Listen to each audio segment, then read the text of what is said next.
శ్రీమాత్రే నమః శ్రీ గురుభ్యో నమః సెప్టెంబర్ 7వ తారీఖు నాడు మనకు గ్రహణం అనేటువంటిది ఉంది. అయితే మనకు మాస ఫలితాల్లో భాగంగా ఈ గ్రహణం అనేటువంటిది 15 రోజుల నుంచి 21 రోజుల వరకు కూడా ఖచ్చితంగా ఉంటుంది. కాబట్టి ఈ ద్వాదశ రాశులకి కూడా గ్రహణకాల సమయమునందు ఎలాంటి మంత్రం చదువుకోవాలి, ఎలాంటి దానాలు చేయాలి, అలాగే గ్రహణం సమయంలో మీరు ఒక్కసారి మంత్రం చదివితే, నేను ఇప్పుడు చెప్పే మంత్రం ఏదైతే ఉందో అవి చదివితే వాటికి 10,000 నుండి 1,00,000 సార్లు చదివిన దానికి ప్రతిఫలం దక్కుతుంది. దాని వలన నీ జాతకంలో ఏ గ్రహాలు బాలేకుంటే ఆ గ్రహాలకు సంబంధించిన మంత్రాలు కింద డిస్క్రిప్షన్లో ఉంటాయి. ఒక్కసారి అవి చూసి గ్రహణకాల సమయం నందు ఇప్పుడు నేను చెప్పబోయేటువంటి నియమ నిబంధనలు బట్టి పాటించి ఆ జపాన్ని ఆచరించండి.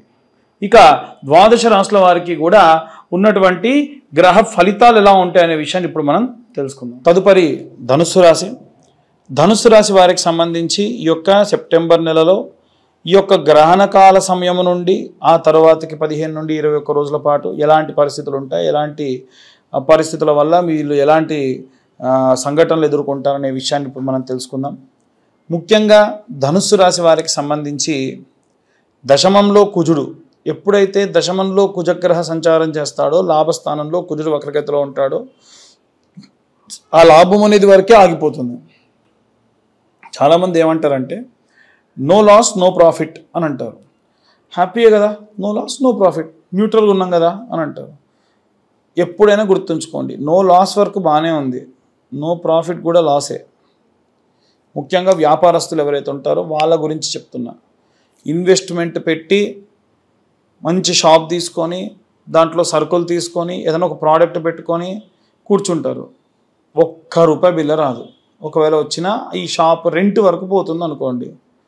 మరి తెచ్చినటువంటి డబ్బుకి మీరు ఒకవేళ వడ్డీ వేసుకుంటే మీరు కట్టాల్సినటువంటి ఫైనాన్స్లు ఎలా కడతారు? అది లాసేగా, సంపాదించకుండా కట్టాలంటే. ఈ పరంగా ఆలోచించాలి. No loss and no profit అంటే హ్యాపీ అనుకోవడం కరెక్ట్ కాదు. అలాగే ఈ యొక్క ధనుస్సు రాశి వారు అంటేనే మనం చూసుకుంటే ప్రాపర్, స్ట్రిక్ట్, చాలా బాగుండడము, మ్యారిటికల్ లైఫ్లో ప్రాపర్గా ఉండడము, అసలు వీళ్ళని ఎదిరించి అవతల వాళ్ళు మాట్లాడకుండా ఉండడం లాంటివి అధికంగా ఉంటాయి.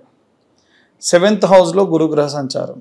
ఈ 7th హౌస్ ఏంటంటే వీరి ఇంట్లో ఉన్నటువంటి వాళ్ళు వీళ్ళను ఎదురు మాట్లాడడం, హార్ష్గా ఏం కాదు, అంటే వీళ్ళకి తెలియని విషయాలు వీళ్ళకి చెప్పడం, అది కూడా కాస్త వెటకారంగా చెప్పడం. వీళ్ళే ఆశ్చర్యపోతారు, వీరేంటి ఇంతవరకు ఎప్పుడు లేని ఫస్ట్ టైం ఇలా మాట్లాడుతున్నారు అని. అలాగే వీరికి నవమ స్థానంలో చూసుకుంటే బుధాదిత్య యోగం, కేతుగ్రహ సంచారం. మీ పిల్లలు మంచి హయ్యర్ స్టడీస్కి అవుట్ ఆఫ్ కంట్రీకి వెళ్తారు, ఎటువంటి డిస్టర్బెన్సెస్ అనేవి ఉండవు. మీరు కూడా ఏంటంటే దూర ప్రాంతాలు, భార్యాభర్తలు ఇద్దరు కూడా మంచిగా దూర ప్రాంతాలకి ఏవైనా సరే పుణ్యక్షేత్రాలు దర్శనం చేసుకోవడం, ఇలాంటివన్నీ కూడా జరుగుతాయి. ఇవన్నీ కూడా లాభిస్తాయి, ఎటువంటి నష్టం లేదు. 8th హౌస్లో శుక్రుడు ఎప్పుడు కూడా ఏంటంటే పరివర్తన. మీ భార్య వల్ల, మీ భర్త వల్ల మీరు కొన్ని మార్పులు ఎప్పుడు లేనిది వాళ్ళ మాటలు వినాలనిపించడం, ఏవైనా సరే మారాలి అనిపించడం కూడా జరుగుతుంది. 3rd హౌస్లో అంటే 3వ ఇంట ఈ యొక్క ధనుస్సు రాశి వారికి గ్రహణం అనేది జరుగుతుంది. ఇప్పుడు మీ కుటుంబ సభ్యులకి, మీ యొక్క అన్నదమ్ములు, అక్క చెల్లెళ్ళకి ఎవరికి, ఎందుకంటే 4th హౌస్లో 4వ స్థానంలో శని, అలాగే 3వ స్థానంలో రాహువు, చంద్రుడు. ఇవి ఏవి కూడా సిచ్యువేషన్స్ బాగుండవు. ఇంట్లో ఉన్న వాళ్ళకి ఆరోగ్యం బాగాలేకుండా ఉండడం, అన్నదమ్ములకు, అక్క చెల్లెళ్ళకి ఆరోగ్యం బాగాలేకుండా ఉండడం, వాళ్ళకి ఏవైనా సరే డబ్బు మీరు సహాయం చేయాల్సి రావడం, వాటి గురించి తిరిగి వాళ్ళు ఎప్పుడు కూడా మీతో మాట్లాడకపోవడం, ఇవన్నీ కూడా మీకు కాస్త వింతగా ఉంటాయి అనమాట. అసలు వీళ్ళకి సహాయం చేసింది మనము, వీరు ఏంటి అసలు మాట్లాడట్లేదు, పట్టించుకోవట్లేదు అని. ఇవన్నీ కూడా ఇప్పుడున్న గోచార రీత్యా ఉన్న సిచ్యువేషన్స్ని మీకు ఎక్స్ప్లెయిన్ చేస్తూ వచ్చా. అది మళ్ళీ పర్సనల్గా ప్రతి ఒక్కళ్ళ జాతకంలో సపరేట్గా గ్రహ సంచారాన్ని బట్టి మీ పేరు, మీ date of birth, time, place ఇస్తే డీటెయిల్గా జాతకంలో మనం ఇంకా డీటెయిల్గా మాట్లాడుకోవచ్చు. దాంట్లో భాగంగా ఎవరైతే ₹2,025 చెల్లించి మీ జాతకం డీటెయిల్స్ కనుక రెన్యువల్ చేసుకొని పంపిస్తారో వారికి జాతకంతో పాటు జపం చేసుకోవడానికి, మెడలో వేసుకోవడానికి వీలుగా ఉండేటువంటి జ్వాలాముఖి మాల కూడా మీకు కొరియర్ చేస్తాం. మీ అడ్రస్ కూడా మాకు పంపించాలి. అలాగే ఈ గ్రహణ సమయంలో, గ్రహణం ఉంది అంటేనే అదృష్టం అనుకోవాలి. ఆ గ్రహణ సమయంలో మీరు మంత్రం చదివితే 1,00,000 సార్లు చదివిన దాంతో సమానం. ఆ మంత్రం ఈ రాశి వల్ల ఏం చదవాలంటే గురు అరిష్టేతు సుసంప్రాప్తే గురు పూజాంచ కారయేత్ గురుధ్యానం ప్రవక్ష్యామి పుత్ర పీడోపశాంతయే. అలాగే ఈ మంత్రం కింద డిస్క్రిప్షన్లో ఉంది. వీటితో పాటు ఇదే కాదండి, నవగ్రహ మంత్రాలు కూడా ఉన్నాయి. ఈ నవగ్రహ మంత్రాలు చదువుకోవాలనుకుంటే కూడా మీరు విశేషంగా చదువుకోవచ్చు. దాని వలన మీ జాతక సంభావిత దోషములు ఏమున్నా సరే పోతాయి. వీటితో పాటు గ్రహణ సంబంధిత దోషములు కూడా రాకుండా ఉంటాయి. ఇక అందరూ కూడా ఎలాంటి మంత్రపఠనం చదవాలి, ఎలాంటి మంత్రం ఎలా చదువుకోవాలి, ప్రెగ్నెంట్ లేడీస్ ఏం జాగ్రత్తలు తీసుకోవాలి, ఇప్పుడు మీరు చదవండి అని చెప్పే కదా, ఆ చదివిన జపం చేసినటువంటి దాన్ని జపతీర్థంగా మీరు ఎలా మార్చుకోవాలనే విషయాన్ని ఇప్పుడు మనం తెలుసుకుందాం. ఏంటో పంతులు గారు, మీరు గ్రహణం అంటున్నారు, ఏదో జపం అంటున్నారు, మేము ఇంట్లో కూర్చొని ఉంటామండి, మాకు ఎలా చేసుకోగలుగుతాం మేము? ఇదంతా ఉత్తి ట్రాష్, ఏదో పంతులు బాగా క్యాష్ చేసుకోవడానికి చెప్తున్నాడు అని ఇంకోటి అంటాడు. అయ్యా ఇవన్నీ కూడా చూడండి బాగా ఒకసారి. ఈ జపం మీరే చేసుకొని ఆ తీర్థం మీరే తీసుకోవచ్చు. ఎలా అనేది ఇప్పుడు చెప్తున్నాను నేను. మీరు ఏ పంతుల దగ్గరికి వెళ్ళే పని లేదు. మీ ఇంట్లో మీరు కూర్చొని గ్రహణం జరుగుతున్నప్పుడు మీరే ఇది జపతీర్థంగా తీసుకోవచ్చు. మీరు లక్షలు ఖర్చు పెట్టినా సరే ఎవరు కూడా మీకోసం చేయనటువంటి పూజా విధానాన్ని మీరే చేసుకోవచ్చు అని చెప్తున్నా కదా. అదే ఎలా అనేది తెలుసుకుందాం. ముందు గ్రహణం ఎప్పుడు అంటే సాయంత్ర సమయంలో 8:58 నుండి ప్రారంభమై 1:50 వరకు జరుగుతుంది. ఈ గ్రహణ కాలం కంటే గంటన్నర ముందే భోజనాలు చేయడం పూర్తి చేయండి. అందరూ మగవాళ్ళందరూ కూడా, ఆడవాళ్ళు కూడా చేయొచ్చు కానీ మగవాళ్ళు చేస్తే మంచిది. వారందరూ కూడా ఒక గ్లాస్, ఆ గ్లాస్లో దర్భ, ఒక ప్లేట్లో ఒక దర్భ కింద వేసుకొని దానిపైన చాప వేసుకొని కూర్చోండి. అలాగే ఇంట్లో ఉన్నటువంటి అన్ని తినుబండారాల్లో కూడా దర్భ వేయాలి. నూనె పదార్థాల్లో దర్భ వేయాలి. అదేంటండి, ప్యాకెట్ ఐటమ్స్ ఉంటాయి, మీ ఫ్రిడ్జ్లో పెట్టుకుంటారు, దానిపైన దర్భ వేయండి. ఇంట్లో ఓవర్ హెడ్ ట్యాంక్లో కూడా దర్భ వేయండి. మీ డాబా పైన దర్భ వేసుకోండి. సింపుల్, అంతకుమించి ఏం లేదు. ఈ పంతులందరూ కూడా దర్భ బాగా ప్రమోట్ చేస్తున్నారు. దర్భ వాల్యూ ఎంత ఉంటుంది? 10 రూపాయలు ఉంటుంది. దాన్ని మీరు ప్రమోట్ చేసే పని ఏం లేదు. కాబట్టి ఇది ఏ ప్రమోషన్ కాదు, మీ మంచి కోసం చెప్తున్నాం. సో గ్రహణం ప్రారంభమైన వెంటనే ఏం చేయాలంటే ఆచమనం చేయండి. మామూలుగా 3 సార్లు చేతిలో నీళ్లు తీసుకొని ఏ మంత్రం చెప్పే పని లేదు. వస్తే కేశవనామాలు, కేశవాయ నమః, నారాయణ నమః, మాధవాయ నమః, గోవిందాయ నమః, త్రివిక్రమాయ నమః, మత్సూదనాయ నమః, వామనాయ నమః, శ్రీధరాయ నమః, ఋషికేశాయ నమః, పద్మనాభాయ నమః, దామోదరాయ నమః, సంకర్షణాయ నమః, వాసుదేవాయ నమః, ప్రద్యుమ్నాయ నమః, అనిరుద్ధాయ నమః, దోక్షాయ నమః, నారసింహాయ నమః, అచ్యుతాయ నమః, జనార్దనాయ నమః, ఉపేంద్రాయ నమః, హరియే నమః, శ్రీకృష్ణాయ నమః.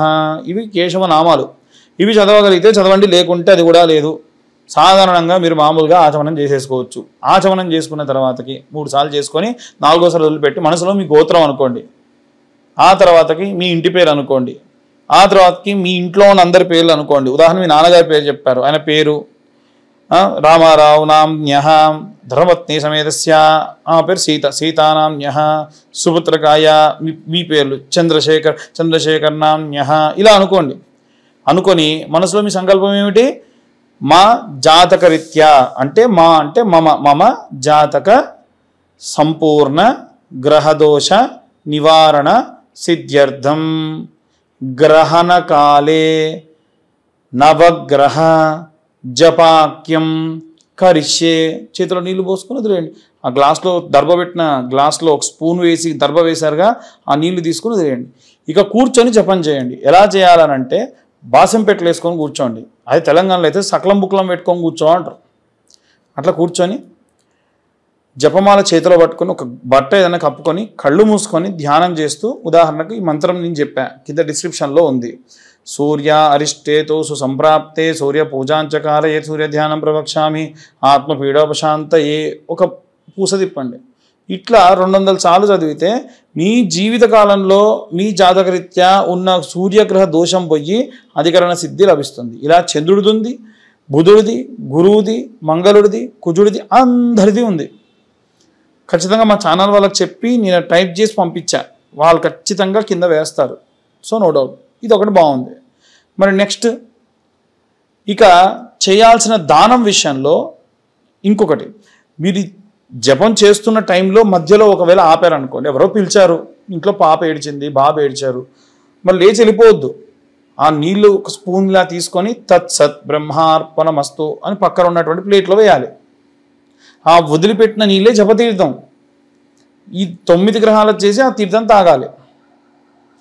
తర్వాతకి దానం ఏం చేయాలంటే మరుసటి రోజు ఈ యొక్క గ్రహణమైన తెల్లారి ఏం చేయండి, బ్రాహ్మణోత్తములకి మేషరాశి వాళ్ళు, వృశ్చిక రాశి వాళ్ళు బాగా గుర్తుంచుకోండి. మేషరాశి వాళ్ళు, వృశ్చిక రాశి వాళ్ళు కేజీంబావు కందులు, కేజీంబావు బియ్యము, కేజీంబావు మినపగుండ్లు దానం చేయండి మీ శక్తి కొద్దీ దక్షిణ పెట్టి. అలాగే వృషభ రాశి వాళ్ళు, తులారాశి వాళ్ళు కేజీంబావు బొబ్బెర్లు, కేజీంబావు బియ్యం, కేజీంబావు మినప్పండ్లు, మినపగుండ్లు బ్రాహ్మణులకు దానం చేయండి. అలాగే ఈ యొక్క కన్యారాశి వారు, అలాగే మిథున రాశి వాళ్ళు కేజీంబావు పెసర్లు, కేజీంబావు బియ్యము, కేజీంబావు మినపగుండ్లు బ్రాహ్మణులకు దానం ఇవ్వండి. కర్కాటక రాశి వాళ్ళేమో కేజీంబావు మినపగుండ్లు, కేజీంబావు బియ్యము దానం ఇస్తే చాలు. అదే సింహరాశి వాళ్ళైతే కేజీంబావు మినపగుండ్లు, కేజీంబావు మినుములు, కేజీంబావు గోధుమలు బ్రాహ్మణులకు దానం ఇవ్వాలి గ్రహణమైన తెల్లారి. మరి మీనరాశి వాళ్ళు, అలాగే ధనుస్సు రాశి వాళ్ళు ఏం చేయాలనంటే కేజీంబావు శనగలు, కేజీంబావు బియ్యము, కేజీంబావు మినపగుండ్లు గ్రహణం తెల్లారే బ్రాహ్మణులకు దానం ఇవ్వండి. ఇక కుంభరాశి వాళ్ళు, అలాగే మకర రాశి వాళ్ళు కేజీంబావు తెల్ల నువ్వులు, కేజీంబావు బియ్యము, కేజీంబావు మినుములు ఏదన్నా తెల్ల వస్త్రంలో పెట్టి బ్రాహ్మణులకు దానం ఇవ్వండి. వాళ్ళు నువ్వులు తీసుకోలేము, నువ్వులు తీసుకోమంటే కేజీంబావు బెల్లం ఇవ్వండి.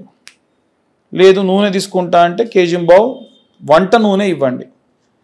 అది కూడా శనిదానం కిందకే వస్తుంది. బ్రాహ్మణులకు వంటకు వాడుకుంటారు. నువ్వుల బదులుగా ఇవి రీప్లేస్ చేసుకోవచ్చు. ఇక ప్రెగ్నెంట్ లేడీస్ విషయానికి వస్తే వాళ్ళు ఎడం వైపే తిరిగి ఉండాలి. ఏం లేదు, మీరు కంఫర్ట్గా పడుకోండి. ఒక రూమ్లో చీకటిగా ఉండాలి. ఒక మూలకు ఆవు నెయ్యి దీపం పెట్టి ఒక గాజుది ఏదైనా సరే మూత పెట్టేసుకోండి. ఫోన్ స్విచ్ ఆఫ్ చేయండి, లేకుంటే ఏరోప్లేన్ మోడ్లో పెట్టండి. ఓకే, ఏరోప్లేన్ మోడ్లో ఎందుకు పెట్టమంటున్నా అంటే లైట్ కావాలంటే చిమ్మ చీకటి ఉంటే మరి లైట్ ఉండాలిగా, మధ్యలో వాష్రూమ్కి వెళ్ళాల్సి ఉంటే వెళ్ళండి. గోకకూడదు అంటే ఎలా కుదురుతుందమ్మా? కొంతమంది మరి ఇళ్ళలో గోకొద్దు అంటున్నారంట, ఇచ్చింగ్ చేయొద్దు అంటే కరెక్ట్ కాదు. ఆల్రెడీ వూండ్ ఉంటే దాన్ని ఇచ్చింగ్ చేయొద్దు. మామూలుగా దోమలు కొడితే కోక్కోకుండా ఎలా ఉంటారు? అదేం లేదు, చేయొచ్చు. సో ప్రెగ్నెంట్ లేడీసే కాదు, అందరు కూడా బెడ్ కింద కంపల్సరీ మీరు ఈ యొక్క దర్భను వేసుకోండి. మీరు తాగడానికి నీళ్ళు, పాలు, ఏమైనా తినడానికి బిస్కెట్స్, లేకుంటే కొంచెం కాజు లాంటివి పెట్టుకోండి. ఆకలి వేస్తుంది ప్రెగ్నెంట్ లేడీస్కి, కాబట్టి అలాంటివి వేసుకోండి. వాటిలో కూడా దర్భ వేసి పెట్టుకోండి. అంతే. ఆ దర్భ మరీ మీ గొంతులో అడ్డుపడకుండా వేలుతో అలా పట్టుకొని నీళ్లు తాగడమో పాలు తాగడమో చేయండి. సో ఇలాంటివి చేయడం వల్ల ప్రెగ్నెంట్ లేడీస్ అన్ని జాగ్రత్తలు తీసుకున్న వాళ్ళు అవుతారు. ఇవి స్వయంగా మీరే చేసేటువంటి దానములు, చేసేటువంటి జపములు. ఏ బ్రాహ్మణోత్తముడి దగ్గరికి కూడా పోయి మీరు మా కోసం జపం చెయ్యండి అని అడిగే పని లేకుండా మీ అంతటి మీరే చేసుకోదగినవి. కాబట్టి గ్రహణం ఉన్నప్పుడు ఎట్టి పరిస్థితులు ఇలా చేయండి. దానివల్ల విశేషమైనటువంటి సత్ఫలితాలు పొందుతారు. వీటితో పాటుగా ఎవరైనా సరే జాతకం గురించి కావాలనంటే మీ పేరు, మీ date of birth, time, place కింద ఉన్న నెంబర్కి వాట్సాప్ చేయండి. 2025 రూపాయలు చెల్లిస్తే పూర్తిగా మీ జాతకం విశ్లేషణగా మీకు అందిస్తాను. అలాగే మీ జాతకంలో నిజంగా కనుక ఏ గ్రహాలు బాగాలేకుంటే ఆ గ్రహాల వరకు మాత్రమే జపం చేసుకోవచ్చు. ఆ రోజున ఎవరైతే జాతకం చెప్పించుకుంటారో వారి జాతకంతో పాటుగా ఈ యొక్క జ్వాలాముఖి మాల కూడా మీకు అడ్రస్ ఇస్తే పంపించడం జరుగుతుంది. ఇక అందరూ కూడా ఈ గ్రహణ సమయంలో జాగ్రత్తగా ఉండండి. ప్రెగ్నెంట్ లేడీస్ ముద్దుగా జాగ్రత్తగా ఉండండి. సర్వే జన సుఖినో భవంతు. స్వస్తి.